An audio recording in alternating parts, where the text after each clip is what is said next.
Leviticus chapter 9. On the 8th day, Moses summoned Aaron and his sons and the elders of Israel. He said to Aaron, "Take a bull calf for your sin offering and a ram for your burnt offering, both without defect, and present them before the Lord. Then say to the Israelites, take a male goat for a sin offering, a calf and a lamb, both a year old and without defect for a burnt offering, and an ox and a ram for a fellowship offering to sacrifice before the Lord, together with a grain offering mixed with oil. For today the Lord will appear to you." They took the things Moses commanded to the front of the tent of meeting, and the entire assembly came near and stood before the Lord. Then Moses said, "This is what the Lord has commanded you to do, so that the glory of the Lord may appear to you." Moses said to Aaron, "Come to the altar and sacrifice your sin offering and your burnt offering, and make atonement for yourself and the people. Sacrifice the offering that is for the people, and make atonement for them, as the Lord has commanded." So Aaron came to the altar and slaughtered the calf as a sin offering for himself. His sons brought the blood to him, and he dipped his finger into the blood and put it on the horns of the altar. The rest of the blood he poured out at the base of the altar. On the altar he burned the fat, the kidneys, and the covering of the liver from the sin offering, as the Lord commanded Moses. The flesh and hide he burned up outside the camp. Then he slaughtered the burnt offering, piece by piece.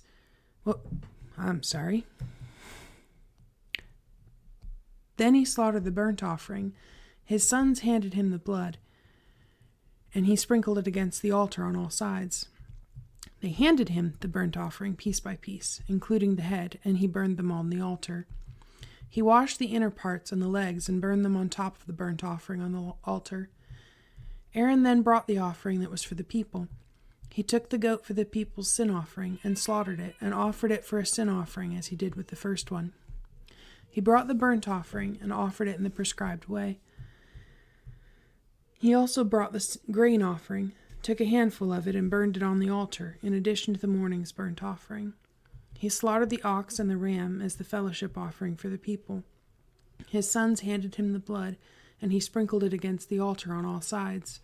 But the fat portions of the ox and the ram, the fat tail, the layer of fat, the kidneys, and the covering of the liver, these they laid on the breasts, and then Aaron burned the fat on the altar. Aaron waved the breasts and the right thigh before the Lord as a wave offering, as Moses commanded. Then Aaron lifted his hands toward the people and blessed them. And having sacrificed the sin offering, the burnt offering, and the fellowship offering, he stepped down. Moses and Aaron then went into the tent of meeting. When they came out, they blessed the people, and the glory of the Lord appeared to all the people. Fire came out from the presence of the Lord, and consumed the burnt offering and the fat portions on the altar. And when all the people saw it, they shouted for joy and fell face down. Chapter 10. Aaron's sons, Nadab and Abihu, took their censers, put fire in them, and added incense, and they offered unauthorized fire before the Lord, contrary to his command. So fire came out from the presence of the Lord and consumed them, and they died before the Lord.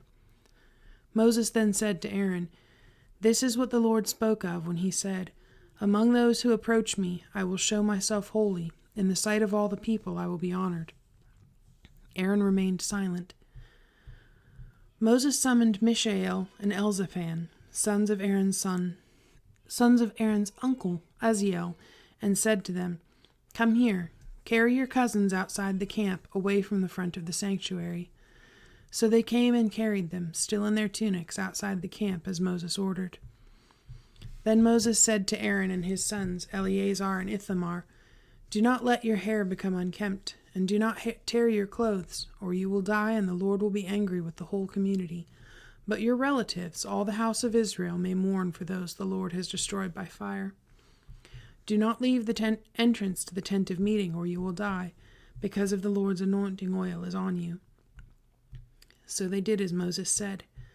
Then the Lord said to Aaron, "You and your sons are not to drink wine or other fermented drink whenever you go into the tent of meeting, or you will die. This is a lasting ordinance for the generations to come. You must distinguish between the holy and the common, between the unclean and the clean, and you must teach the Israelites all the decrees the Lord has given them through Moses." Moses said to Aaron and his remaining sons, Eleazar and Ithamar, "Take the grain offering left over from the offerings made to the Lord by fire, and eat it prepared without yeast beside the altar, for it is most holy. Eat it in a holy place, because it is your share and your son's share of the offerings made to the Lord by fire, for so I have been commanded. But you and your sons and your daughters may eat the breast that was waved and the thigh that was presented. Eat them in a ceremonially clean place. They have been given to you and your children as your share of the Israelites' fellowship offerings. The thigh that was presented and the breast that was waved must be brought with the fat portions of the offerings made by fire, to be waved before the Lord as a wave offering. This will be the regular share for you and your children, as the Lord has commanded." When Moses inquired about the goat of the sin offering, and found that it had been burned up, he was angry with Eleazar and Ithamar, Aaron's remaining sons, and asked, "Why didn't you eat the sin offering in the sanctuary area? It is most holy. It was given to you to take away the guilt of the community by making atonement for them before the Lord. Since its blood was not taken into the holy place, you should have eaten the goat in the sanctuary area, as I commanded." Aaron replied to Moses, "Today they sacrificed their sin offering and their burnt offering before the Lord, but such things as this have happened to me. Would the Lord have been pleased if I had eaten the sin offering today?" When Moses heard this, he was satisfied. Chapter 11. The Lord said to Moses and Aaron, "Say to the Israelites, of all the animals that live on land, these are the ones you may eat. You may eat any animal that has a split hoof, completely divided, and that chews the cud. There are some that only chew the cud, or only have a split hoof, but you must not eat them. The camel, though it chews the cud, does not have a split hoof. It is ceremonially unclean for you. The coney, though it chews the cud, does not have a split hoof. It is unclean for you. The rabbit, though it chews the cud, does not have a split hoof. It is unclean for you. And the pig, though it has a split hoof, completely divided, does not chew the cud. It is unclean for you. You must not eat their meat or touch their carcasses. They are unclean for you. Of all the creatures living in the water, of the seas and the streams, you may eat any that have fins and scales. But all creatures in the seas or streams that do not have fins and scales, whether among all the swarming things or among all the other living creatures in the water, you are to detest. And since you are to detest them, you must not eat their meat, and you must detest their carcasses. Anything living in the water that does not have fins and scales is to be detestable to you. These are the birds you are to detest and not eat, because they are detestable: the eagle, the vulture, the black vulture, the red kite, any kind of black kite, any kind of raven, the horned owl, the screech owl, the gull, any kind of hawk, the little owl, the cormorant, the great owl, the white owl, the desert owl, and the osprey, the stork, any kind of heron, the hoopoe, and the bat. All flying insects that walk on all fours are to be detestable to you. There are, however, some winged creatures that walk on all fours that you may eat, those that have jointed legs for hopping on the ground. Of these you may eat any kind of locust, katydid, cricket, or grasshopper. But all other winged creatures that have 4 legs you are to detest. You will make yourselves unclean by these. Whoever touches their carcasses will be unclean till evening. Whoever picks up one of their carcasses must wash his clothes, and he will be unclean till evening. Every animal that has a split hoof not completely divided, or that does not chew the cud, is unclean for you. Whoever touches the carcass of any of them will be unclean.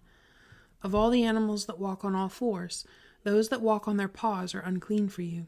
Whoever touches their carcasses will be unclean till evening.